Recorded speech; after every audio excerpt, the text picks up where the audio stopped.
time for the next chapter. Friday, September the 10th, 1943. I've been back at school for a whole week now. When Miss McAllister left at the end of last term, I was cock-a-hoop. I like that word. We all were.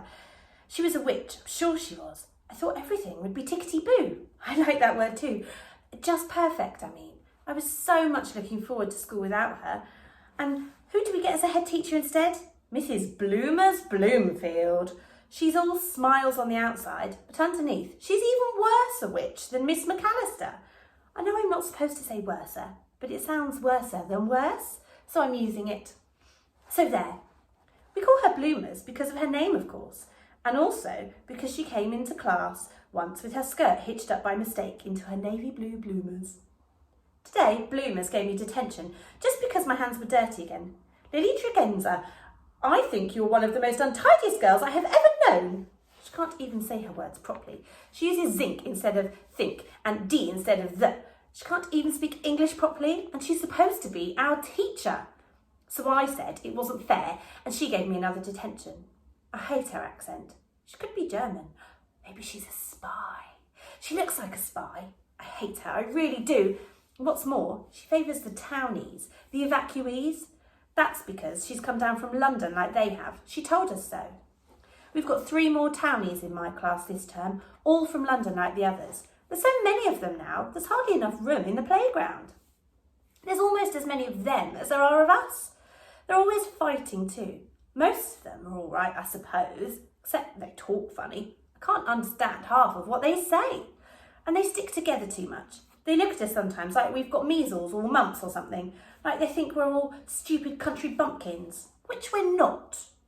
One of the new ones, Barry Turner he's called, is living in Mrs. Morwenna's house next to the shop.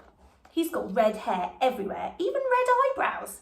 He picks his nose, which is disgusting. He gets lots more spellings wrong than me, but Bloomers never gives him a detention. I know why too. It's because Barry's dad was killed at the Air Force in the Air Force at Dunkirk. My dad's away in the army and he's alive, so just because he's not dead, I get detention. Is that fair? Barry told Maisie, who sits next to me in class now and who's my best friend sometimes, that she could kiss him if she wanted to. He's only been at our school a week, cheeky monkey. Maisie said she let him because he's young. He's only 10, and because she was sorry for him on account of his dad, and also because she wanted to find out if townies were any good at kissing. She said it was a bit sticky, but I don't do kissing. I don't see the point. Tips is going to have her kittens any day now. She's all saggy and baggy underneath. Last time she had them on my bed. She's the best cat and the biggest in the whole world, and I love her. I love her more than anything or anyone. But she keeps having kittens, and I wish she wouldn't because we can't ever keep them. No one wants them because everyone's got cats of their own already, and they all have kittens too. It was all because of Tips and her kittens that I had my row with Dad. Biggest row of my life, when he was last home on leave from the army. He did it when I was at school without telling me. As soon as they were all born, he took all her kittens and he drowned them just like that. I found out I said terrible things to him, like I would never speak to him again and how I hoped the Germans would kill him, and I was horrible to him.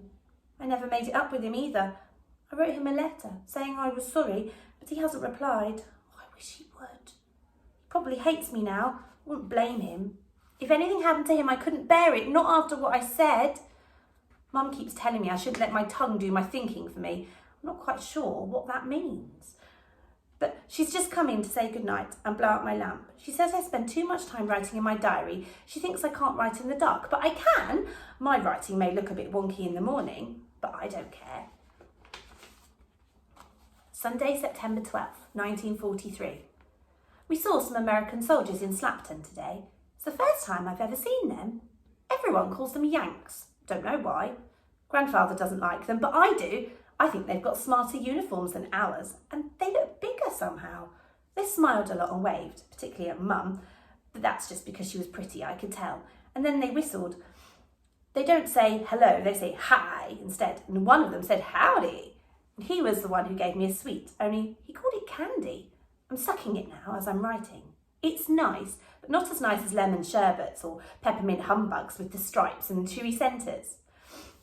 Humbugs are my best favourite, but I'm only allowed 2 a week now because of the rationing. Mum says we're lucky living on a farm because we can grow our own vegetables and make our own milk and butter and cream and eat our own chickens. So when I complain about sweet rationing, which I do, she always gives me a lecture on how lucky we are. Barry says they've got rationing for everything in London, so maybe Mum's right. Maybe we are lucky, but I still don't see how me having less peppermint humbugs is going to help win the war. Thursday, September 16th, 1943. Mum got a letter from Dad today. Whenever she gets a letter, she's very happy and sad at the same time.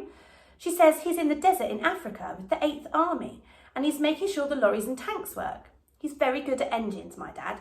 It was very hot in the daytime, he says, but at night it's cold enough to freeze your toes off. Mum let me read the letter after she had. He didn't say anything about Tits and the kittens or the row we had. Maybe he's forgotten all about it. I hope so. I feel bad about writing this, but I must write what I feel. What's the point in writing at all otherwise?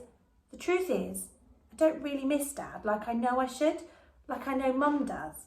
When I'm actually reading his letters, I miss him lots, but then later on, I forget all about him, unless somebody talks about him, unless I see his photo maybe. Perhaps it's because I'm still cross with him about kittens. But it's not just because of the kittens that I'm cross with him. The thing is, he didn't need to go and fight in the war. He could have stayed with us and helped Grandfather and Mum on the farm. Other farmers were allowed to stay. He could have, but he didn't. He tried to explain it to me before he joined up. He said he wouldn't feel right about staying home when there were so many men going to war, men the same age as he was. I told him he should think of Grandfather and Mum and me, but he wouldn't listen. They've got to do all the work on their own now, all the milking and muck spreading and haymaking and lambing. Dad was the only one who could fix the tractor and the thresher, and now he's not here to do it. I help out a bit, but I'm not much use. I'm only 12, well, almost, and I'm off at school most days. He should be here with us, that's what I think. I'm fed up with him being away. I'm fed up with this war.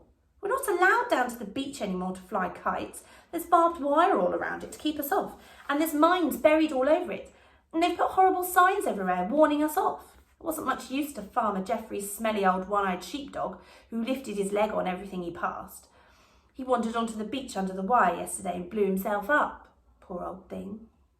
I had this idea at school, probably because Bloomers was reading King Arthur stories. I think we should dress Churchill and Hitler up in armour, like King Arthur's knights, stick them on horses, give them a lance each, and then let them sort it out between them. Whoever gets knocked off loses, and the war will be over, and we can all go back to being normal again.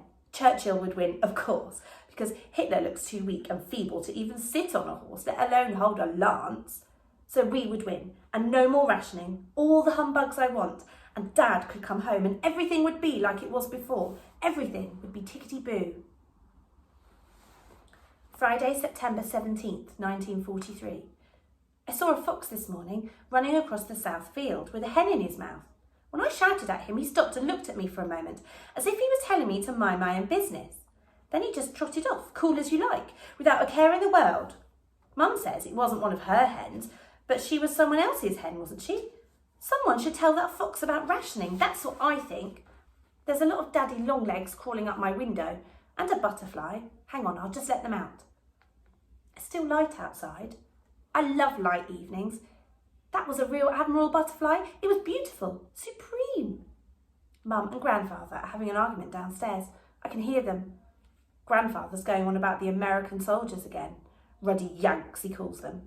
He says they're all over the place, hundreds of them, walking about as if they own the place, smoking cigars and chewing gum, like an invasion, he says. Mum speaks more quietly than Grandfather, so it's difficult to hear what she's saying. They've stopped arguing now. They've got the radio on instead. I don't know why they bother. The news of the war is always bad, and it only makes you feel miserable. It's hardly ever off, that radio. Monday, 20th of September, 1943. 2 big surprises, one good and one bad. We were all sent home from school today. That was the good one. It's all because of Mr. Adolf Hitler. Thanks for the holiday, Mr. Adolf Hitler. We were sitting doing arithmetic with Bloomers, long division, which I can't understand no matter how hard I try. When we heard a roaring and rumbling of an airplane overhead, it was getting louder and louder, and then the classroom windows started to rattle. Then there was a huge explosion and the whole school shook. We all got down on the floor and crawled under the desks like we do in air raid practice, except this was very much more exciting because it was real. And by the time Bloomers had got us into the playground, the German bomber was already far over to the sea. We could see black crosses on its wings. Barry pretended he was firing a gun and he tried to shoot it. Most of the boys joined in, making their silly machine gun noises. Da-da-da-da-da-da-da! Bloomers sent us home, just in case there were more bombers on the way. We didn't go home. Instead, we all went off to see if we could find where the bomb had landed. We found it too. There was a massive hole in Mr. Berry's cornfield, just outside the village. The Home Guard were there already. Uncle George was in his uniform, telling them all what to do, and they were making sure no one fell in, I suppose. No one had been hurt, except a poor old pigeon who was probably having a good feed of the corn when the bomb fell. His feathers were everywhere. Then one of the townies got all hoity-toity about it and said he's seen much bigger holes than this one back home in London. Big Ned Simmons told him just where he could go and just what he thought of him and all his snotty-nosed townies. And it all got a bit nasty after that. Us against them. So I walked away. I was on my way home afterwards when I saw this jeep coming down towards the lane. There was a soldier in it. He had an American helmet on. He screeched to a stop and he said, "Hi there." He was a black man. I'd never seen a black person before, only in pictures in books. I didn't know what to say. I tried not to stare, but I couldn't help myself. He asked me twice if he was on the right road to Torpoint before I even managed to nod. "You know something? You got pigtails just like my little sister." Then he said, "See ya," and off he went, splashing through the puddles. I was a bit disappointed he didn't give me any candy. When I got home, I had my other surprise, my bad one. I told them about the bomb and about Uncle George and the Home Guard, and I told them about the black soldier I'd met in the lane. They didn't seem very interested in any of that. I thought that was strange. And it was strange, too, that neither of them seemed to want to talk much or even look at me. We were all having tea in the kitchen when Tips came in. She rubbed herself against my leg and then went off mewing under the table, under the dresser, into the pantry. But she wasn't mewing like she does when she's after food or love, or when she brings in a mass. She was calling. When I picked her up, she felt different, still saggy-baggy underneath, but definitely different. She wasn't full and fat anymore, and I knew what they'd done at once. "We had to do it, Lily," Mum said. "It's better straight away, before she gets too fond of them. Sometimes you have to be cruel to be kind." I screamed at them, "Murderers! Murderers!" They brought Tips into my room. I'm still up here with her now. I've been crying ever since, and really loudly too, so they can hear me, so they feel really bad as I do. Tips is lying in my lap, washing herself just like nothing's happened. She's even purring. Maybe she doesn't know yet. Or maybe she does, and she's forgiven us already. Now she's stopped licking herself. She's looking at me as if she knows. I don't think she's forgiven us. I don't think she'll ever forgive us. Why should she?